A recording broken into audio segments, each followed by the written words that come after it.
এই মুহূর্তে আরও একটা ছবি আপনাদেরকে দেখাবো। এই মুহূর্তের অত্যন্ত তাৎপর্যপূর্ণ একটা ছবি পালাবদল হয়েছে এ রাজ্যে এবং নবান্নে গেরুয়া পতাকা উড়েছে।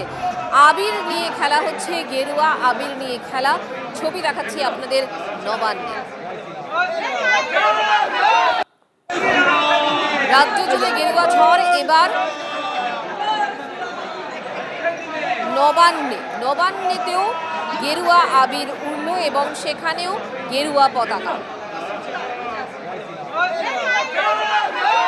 দীক্ষা মিয়া আমার সহকর্মী এই মুহূর্তে আমাদের সঙ্গে রয়েছেন। দীক্ষা, নবান্ন প্রশাসনিক ভবন, সেইখানে গেরুয়া আবির, সেখানে গেরুয়া পতাকা, তুমি যদি একটু বলো আমাদের।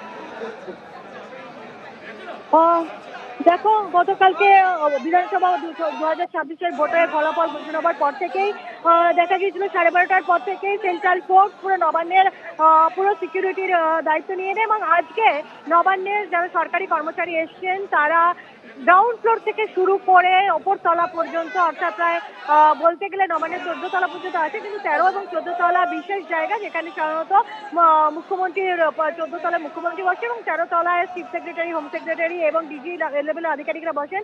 কিন্তু বাকি তলাগুলোয় আজকে সরকারের যে সাধারণ নিচু তলার কর্মচারী বা আধিকারিকরা রয়েছেন তারা প্রত্যেকটা জয় শ্রীরাম স্লোগান দিয়ে আবির খেলেন এবং শুধু তাই নয়, বিজেপির যে পতাকা সেই পতাকা উঠতে শুরু করে। অর্থাৎ বোঝা যাচ্ছে যে এবারে সকালবেলা তো বেশ কিছু সরকারি কর্মীদের সঙ্গে যখন ফোনে কথা বলা হয়েছিল তখনও তারা প্রথমেই সম্বোধন করেন জয় শ্রীরাম বলে, এবং যখন তাদেরকে জিজ্ঞাসা করা হয় তারা কি তাহলে সরকারের বিরোধী করবে, তখন তারা বলেন যে সরকারি কর্মচারীরা যদি ভোট না দিতেন তাহলে এত বিপুল সংখ্যক ভোটে বিজেপি জয়লাভ করতে পারতো না। সেই জায়গাতেই দাঁড়িয়ে বেলা বাড়তেই দেখা গেল গেরুয়া আবির নিয়ে রীতিমতন একে অপরকে মাখাচ্ছেন এবং জয় শ্রীরাম ধ্বনিতে। বুঝতে পেরেছি, ধন্যবাদ দীক্ষা।